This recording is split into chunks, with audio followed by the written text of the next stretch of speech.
رب اشرح لي صدري ويسر لي أمري واحلل عقدة من لساني يفقهوا قولي. اللهم ربنا ألهمنا رشدنا وأعذنا من شرور أنفسنا. اللهم ارحمنا بالقرآن العظيم. اللهم اجعله لنا إماما ونورا وهدى ورحمة. اللهم ذكرنا منه ما نسينا وعلمنا منه ما جهلنا وارزقنا تلاوته آناء الليل وآناء النهار واجعله لنا حجة يا رب العالمين آمین. کیا مسجدیں تو امریکہ میں تعمیر ہو رہی ہے، عالیشان سے عالیشان، اس لیے پاکستان نہیں بنا تھا۔ آج بھی مسلمان، میں معذرت سے عرض کر رہا ہوں مولانا سے، آج بھی بھارتی مسلمان کی ایوریج نمازی ہونے کے اعتبار سے پاکستانی مسلمان سے کہیں بہتر۔ آج بھی برقع نظر آ جائے گا تو ہندوستان میں نظر آ جائے گا۔ میں نے اپنی آنکھوں دیکھے تھے چند سال پہلے، جب مکہ مسجد حیدرآباد دکن میں 3 دن مسلسل میری تقریریں ہوئی ہیں، 10,000 مرد اور 5,000 خواتین، اور ان میں سے کوئی بغیر برقعے کے نہیں۔ ایک سیلاب نظر آ رہا تھا برقعوں کا کہ جب تک کا ختم ہوا ہے، رات کے 12 بجے 3 دن تک متوالی۔ یہاں کہاں نظر آئے گا برقع آپ کو؟ یہاں تو جس کے بعد 2 پیسے ہو گئے اس نے سب سے پہلے برقع اتار کے پھینک دیا۔ معلوم اچھی طرح سمجھ لیجئے، یہ چیزیں تو وہاں زیادہ ہیں یہاں کی نسبت۔ اصل ضرورت تھی کہ یہاں اس نظام کو قائم کیا جائے، وہ نظام عدل اجتماعی، وہ جس میں حریت ہو، جس میں عام آدمی بھی خلیفہ وقت کو ٹوک سکے۔ یہ کرتا کیسے بن گیا؟ ایک خاتون بھی کھڑی ہو کر دامن پکڑ لے، عمر تمہیں کیا حق ہے کہ ہمارے مہر کے اوپر پابندی لگا رہے ہو جبکہ اللہ نے نہیں لگائی؟ یہ پاکستان، بچا کھچا Pakistan, what remains of Pakistan, یہ اصل میں ہے کیا؟ پاکستان نہیں ہے، 4 صدیوں کی تجدیدی مساعی کا عاصی، بال جیسا مفکر، اسی 14ویں صدی ہجری میں مودودی جیسا مصنف، اسی 14ویں صدی ہجری میں مولانا الیاس جیسا مبلغ رحمہم اللہ۔ یہ سارے کام یہاں تو ہوئے، پورا عالم اسلام آزاد ہوا، کہیں نعرہ اسلام کا نہیں لگا، کہیں عرب قومیت پر، کہیں کسی اور عصبیت پر تحریکیں چلی ہے، صرف تحریک پاکستان تھی کہ پاکستان کا مطلب کیا؟ لا الہ الا اللہ۔ وہی سبب ہے کہ یہاں قرارداد مقاصد بات ہوئی، حاکمیت اللہ کی ہے، جگ پر نام لیتا ہے خدا کا اس زمانے میں۔ یہ سارا ماضی سامنے رکھیے اور حضور کی دی ہوئی پیشن گوئیوں کا مستقبل سامنے رکھیے، ان دونوں سے ثابت ہوتا ہے اس خطے ارضی سے کچھ ہونا ہے۔ یہ نہیں میں کہہ سکتا ان ادریہ قریب بعید ما توعدون، یہ میں نہیں کہہ سکتا، یقین کے ساتھ جانتا ہوں کہ آئے گا، لیکن یہ کہ اس کے بعد بھی یہیں سے بول بالا ہوگا۔ بسم اللہ الرحمن الرحیم، السلام علیکم ناظرین، آپ دیکھ رہے ہیں ڈیجیٹل دعویٰ نیٹ ورک اور میں ہوں حماد حمید۔ ناظرین، سعودی عرب اور پاکستان کے حالیہ تاریخی معاہدے کے بعد پاکستان سمیت پوری دنیا میں ایک ہلچل مچی ہوئی ہے۔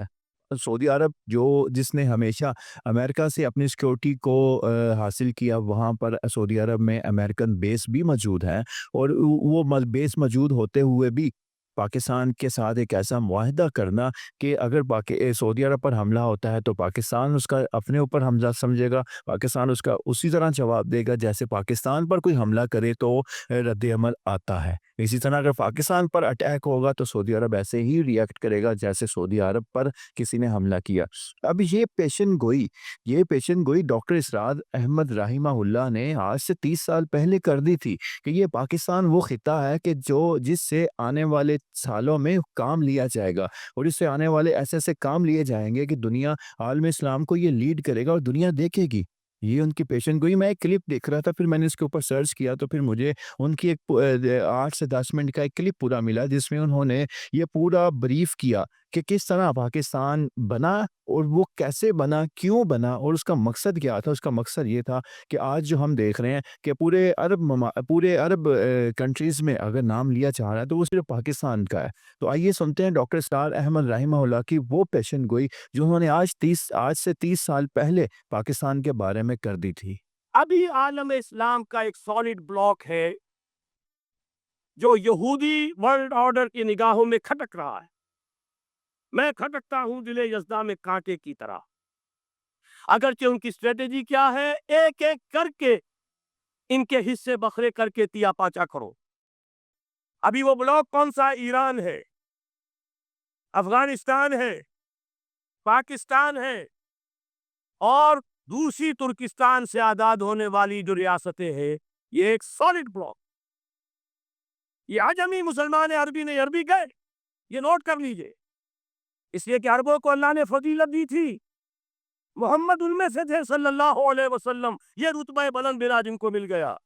لیکن ساتھ ہی اللہ نے دھمکی بھی دے دی تھی سورہ محمد میں، ان تتولوا یستبدل قوما غیرکم، اگر تم پیٹھ دکھا دو گے اس مشن کو جو ہم نے تمہارے حوالے کیا ہے، تمہیں ہٹائیں گے، کسی اور کو لے آئیں گے.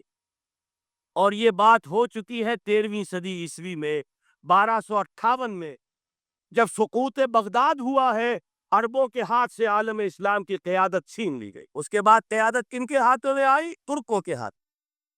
ترکان تیموری ہندوستان میں، ترکان صفوی ایران میں، ترکان سلجوقی مڈل ایسٹ میں، اور ترکان عثمانی کا تو کہنا ہی کیا ہے.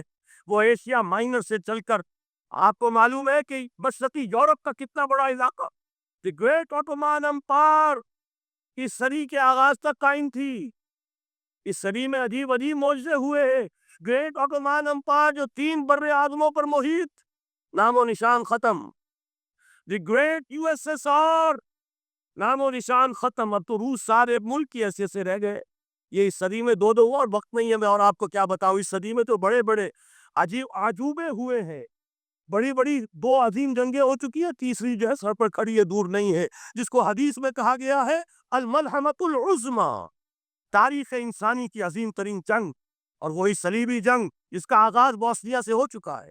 وہ تو آپ نے سنا ہوگا اقبال کا شعر، میرے عرب کو آئی ٹھنڈی ہوا جہاں سے، میرا وطن وہی ہے، میرا وطن وہی ہے.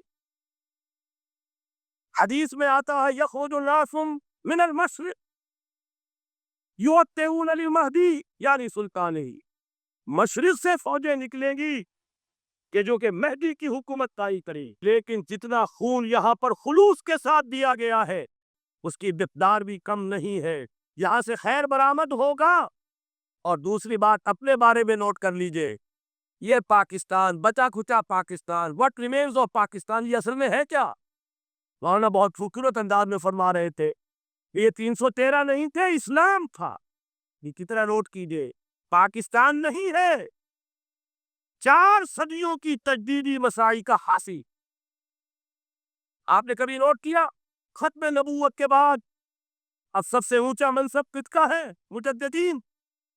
سنن ابی داؤد کی روایت، ان اللہ یبعث فی هذه الامہ علی راس کل 100 عام من یجدد لها دینہا. اور نوٹ کیجئے کوئی بات ہے، 1000 برس تک سارے مجدد عالم عرب میں پیدا ہوئے. جیسے ہی دوسرا 1000 سال شروع ہوا، الف ثانی کا مجدد اعظم شیخ احمد سرہندی کہا تھا صنم خانہ ہند میں حاضر ہوا میں شیخ مجدد کی لحد پر، وہ خاک کے ہے زیر فلک مطلع انوار، گردن نہ جھکی جس کی جہانگیر کے آگے، جس کے نفس کرم سے ہے گرمی آ رہا. وہ پھر 12ویں صدی کا مجدد اعظم امام الہند شاہ ولی اللہ دہلوی، 13ویں صدی کا مجدد اعظم سید احمد بریلوی، اس کے خون کا امین اور اس کے ساتھ کے شہداء کے خون کا امین، ان کے جسموں کا امین آپ کا خطہ ہزارہ، آپ کا خطہ سوات، اس میں ان کی جانیں ہیں جو دی گئی ہیں. اور وہ نہایت میں آسرات کر دوں، دور صحابہ کے بعد کتنا خالص اسلامی جہاد پوری مسلمان تاریخ میں نہیں ملے گا جتنا وہ تحریک شہیدین کا. 14ویں صدی ہجری میں شیخ الہند جیسا مجاہد اعظم کہ انگریز نے گرفتار کر کے قید بھی کیا ہے، تو کہاں؟ ہندوستان میں نہیں، کہاں؟ جزیرہ سائرس، کیا نام تھا؟ مالٹا، جزیرہ مالٹا بحر روم میں. اقبال کے نفس سے ہے لالے کی آگ تیز، ایسے غزل سرا کو چمن سے نکال دو. کہیں ہندوستان کی کسی جیل میں ہوا تو شاید اس کے نفس کی گرمی ہی سے کوئی حرارت پیدا ہو جائے.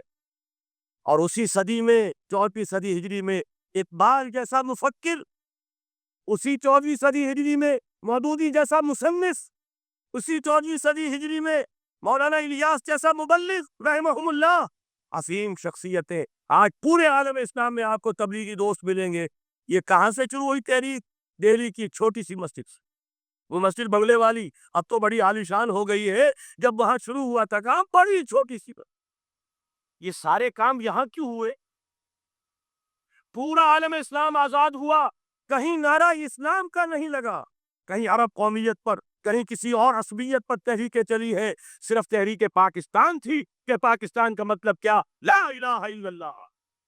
کوئی سبب ہے کہ یہاں قرارداد مقاصد پاس ہوئی، حاکمیت اللہ کی ہے، کہ اکبر نام لیتا ہے خدا کا اس زمانے میں۔ یہ سارا ماضی سامنے رکھیے اور حضور کی دی ہوئی پیشین گوئیوں کا مستقبل سامنے رکھیے، ان دونوں سے ثابت ہوتا ہے اس خطۂ ارضی سے کچھ ہونا ہے۔ اگرچہ بھٹکے ہوئے ہیں لیکن کبھی بھولی ہوئی منزل بھی یاد آتی ہے راہی کو، اور بھٹکے ہوئے آہو کو پھر سوئے حرم لے چل۔ اس کی ضرورت ہے مسلمان کو پھر اس کا مقصد یاد دلایا جائے۔ پاکستان اس لیے نہیں بنایا گیا تھا کہ ہمارے ہاں کانٹے اور برلے نہیں تھے تو ہمارے پاس اس کے بھی باپ وجود میں آ جائے، اس لیے تو نہیں بنایا گیا تھا۔ پاکستان اس لیے نہیں بنایا گیا تھا کہ جاگیرداروں کی جاگیرداریاں محسوس ہو جائیں۔ پاکستان اس لیے تو نہیں بنایا گیا تھا، اور یہ کہ نمازیں اور مسجدیں تعمیر ہو جائیں، مسجدیں تو امریکہ میں تعمیر ہو رہی ہے، عالی شان سے عالی شان، اس لیے پاکستان نہیں بنا تھا۔ آج بھی مسلمان، میں معذرت سے عرض کر رہا ہوں مولانا سے، آج بھی بھارتی مسلمان کی ایوریج نمازی ہونے کے اعتبار سے پاکستانی مسلمان سے کہیں بہتر۔ آج بھی برقع نظر آ جائے گا تو ہندوستان میں نظر آ جائے گا۔ میں نے اپنی آنکھوں سے دیکھا 10 سال پہلے جب مکہ مسجد حیدرآباد دکن میں 3 دن مسلسل میری تقریریں ہوئی ہیں، 10,000 مرد اور 5,000 خواتین، اور ان میں سے کوئی بغیر برقعے کے نہیں۔ ایک سیلاب نظر آ رہا تھا برقعوں کا کہ جب تک کا ختم ہوا ہے، رات کے 12 بجے 3 دن تک متواضع۔ یہاں کہاں نظر آئے گا برقع آپ کو؟ یہاں تو جس کے بعد 2 پیسے ہو گئے اس نے سب سے پہلے برقع اٹھا کے پھینک دیے۔ معلوم اچھی طرح سمجھ لیجئے، یہ چیزیں تو وہاں زیادہ ہیں یہاں کی نسبت۔ اصل ضرورت تھی کہ یہاں اس نظام کو قائم کیا جائے، وہ نظام عدل اجتماعی، وہ جس میں حریت ہو، اس میں عام آدمی بھی خلیفہ وقت کو ٹوک سکے۔ یہ کرتا کیسے بن گیا؟ ایک خاتون بھی کھڑی ہو کر دامن پکڑ لے، عمر تمہیں کیا حق ہے کہ ہمارے مہر کے اوپر پابندی لگا رہے ہو؟ جبکہ اللہ نے نہیں لگائی۔ اللہ قرآن میں پنتارا کا لفظ استعمال کر رہا ہے۔ ڈھیروں سونا دے دے کوئی شخص اپنی بیوی کو مہر کے اندر، طلاق دیتے ہو اس میں سے کچھ نہیں لے سکتا۔ آپ کون ہوتے ہمارے حق کے اوپر پابندی لگانے والے؟ اور عمر نے کہا آج ایک بڑھیا نے وہ اب عمر کو دین سکھایا، آرڈیننس واپس۔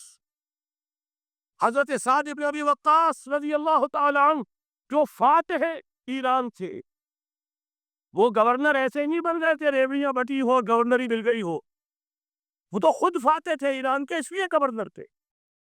صرف ایک پرچہ پہنچا ہے بارگاہ خلافت پہ، حضرت عمر فاروق کے پاس انفارمیشن آئی، سعد نے اپنے گھر کے باہر ڈیوڑی بنا لی ہے اور ایک دربان کھڑا کر کیا، حضرت بلال کو بھیجا ہے رقعہ دے کر، اور یہ حکم تھا کہ بلال پہلے تو چاہتے ہی ڈیوڑی میں آگ لگا دینا، پھر یہ رقعہ دینا میرا۔